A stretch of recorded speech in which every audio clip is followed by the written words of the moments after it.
TTP हुँ। को ये कहते हैं वो मुकम्मल तौर पे ख़त्म हो गई थी या कमज़ोर हो गई थी, ये शायद बात दुरुस्त नहीं है।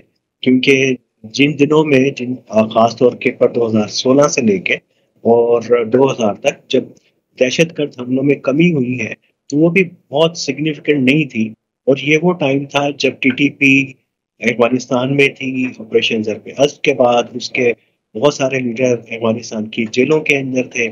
लेकिन उसके बावजूद यहाँ पे हमले चल रहे थे, स्कैटर्ड थे, 2 ग्रुप थे, फिर 3 हो गए।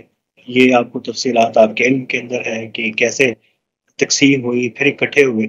तो ये कभी भी नहीं हुआ। हाँ, एक कह सकते हैं कि दाइश जो है आईएस के, उसकी कार्रवाइयाँ जो है उतार-चढ़ाव का पाकिस्तान के अंदर शिकार रही हैं।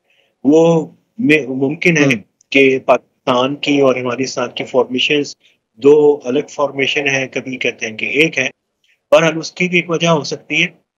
लेकिन अगर आप कहें कि टीटीपी और के बाद कौन-सा बड़ा खतरा है, बल्कि टीटीपी से बड़ा जो खतरा है, पाकिस्तान की सलामती के लिए, पाकिस्तान के जो चाइना के साथ ताल्लुकात हैं, वो बलूचिस्तान का मसला सर-ए-फ़हरिस्त है। जब आप बात भी करेंगे बलूचिस्तान के, क्योंकि जो इसमें तो कोई दो राय नहीं है कि ये जिस ऑपरेशन का आगाज़ किया जा रहा है, ये किसकी फ़रमाइश पे किया जा रहा है।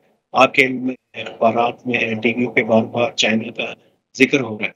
तो उनका जो मेजर फ़ोकस है, वो अफ़गानिस्तान है, जहाँ वो अपनी इन्वेस्टमेंट को महफ़ूज़ करना चाहते हैं। दूसरा उनका जो कंसर्न है, वो पूरा दयामेर का रीजन और उसके बाद गिलगित का रीजन है, जिनके ऊपर उनके कंसर्न है।